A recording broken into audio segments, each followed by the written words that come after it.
Hello.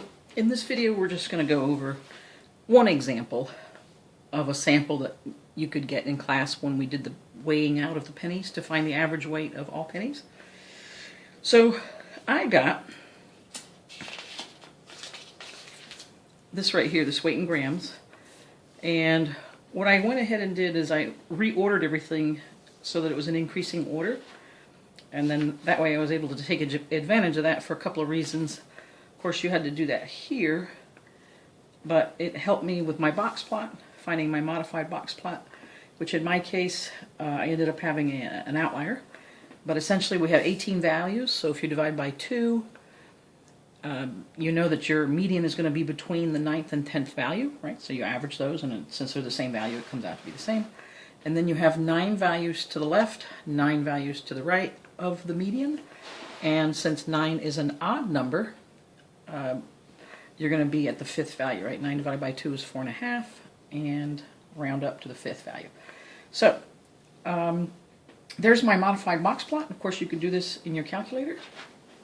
If you want to do this in your calculator, you're going to have to go to second y equals, and then turn your plots on, go down to type, select the modified box plot with the 2 little extra dots on there, and then make sure your list is correct, and then just go zoom 9. Alright, now, is this okay for a representative sample? No. We haven't gotten yet into how do you handle outliers. Sometimes you can take an outlier out, and you can continue working. In our case, in this case, I tried taking out an outlier, and it still didn't fix the problem. So, in reality, what would we have to do? We'd have to go up to 30. I just didn't want to have you do 30 weights and 30 calculations and stuff like that. So, but whoop, my cat's trying to help us out here. Anyway, so here's the conditions. The weight independence, the weight of one penny won't affect the weight of another. And randomization, these pennies really had an equal chance of being selected. They just came from the bank. And also we have a very small sample size. 18 is less than 10% of all pennies out there. All right, so here's my list.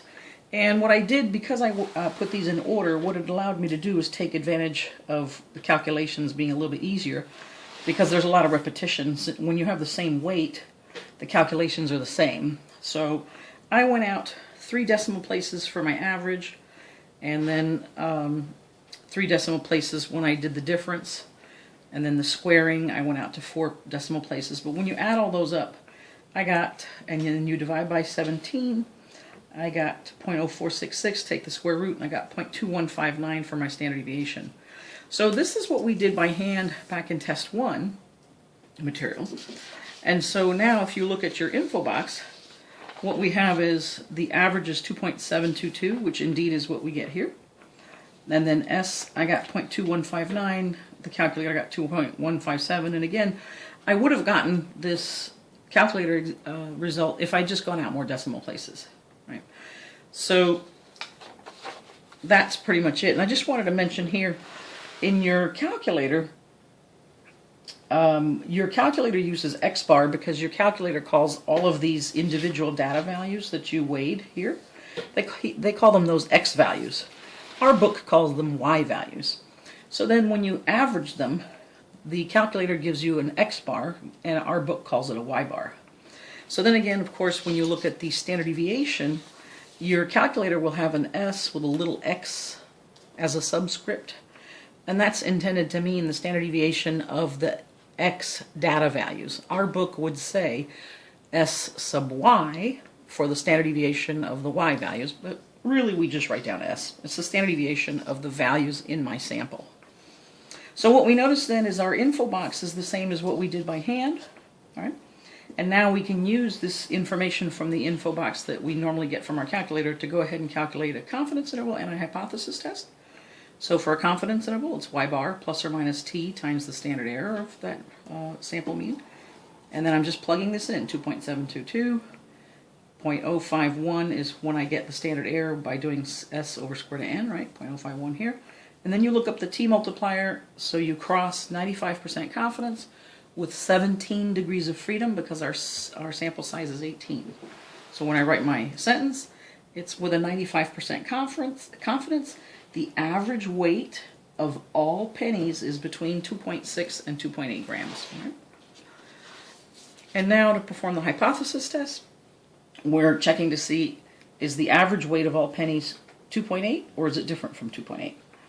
So here I just copied down the info box again, and here's your standard error. You use your standard error of the sample means to go ahead and find your distribution of sample means. Now, some of you may be wondering, like, there's two standard deviations here. There's an S here and there's an SE here. So this S, as you just did by hand, is the standard deviation of individual values that you got, of 18 individual values. So what you found is, what's the spread of these 18 values in one sample from the mean of that one sample? Whereas this standard error is the spread among all possible Y bars. So you had a lot of classmates finding their own samples, and their sample means would go into these piles, and the spread among all of these sample means is measured by this, right? S over square root of n. So that's the difference there.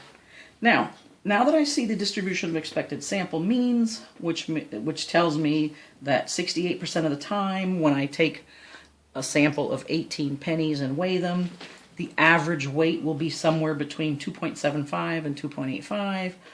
95% of the time, the average weight of a sample of 18 pennies will be between 2.7 and 2.9, and so on and so forth. So I go ahead and find, where did my sample mean fall? It fell right here. Since my sample fell to the left of the mean, I shade to the left because I have a not equal to. And now I find out, how far did that sample fall from the mean standardized. So there's my calculation. It was about 1.5 standard deviations to the left of the mean. And I have to use t-CDF because, again, all of this is based on t-distributions. It's a numerical trait. So I go from -infinity to my t-score. So from -100 to -1.5294. And then I have to tell the calculator which distribution, which t-distribution, because it's not a normal distribution. So I have to say, oh, it's the one with 17 degrees of freedom, one less than the sample size. So once I get that well, it's not a p-value yet. Once I get that area, this area under the curve, that's the probability of getting this sample, if the null is true. And then, because I have a not equal to, I double this, because I could have gotten a sample the same distance away on the other side. And I'm sure some of your colleagues in your class did get some samples that were above the mean, that sort of thing. So you multiply by 2, and now your p-value is 14.5%. So here's your conclusion, 14.5%. So the chances of getting the sample I got were very high. My model, which is based on this null, predicted what the sample I got very well. So I do not want to reject the null. And therefore, there's not enough evidence for the alternative. There's not enough evidence that the average weight of all pennies is different from 2.8 grams. All right? Thanks so much for listening.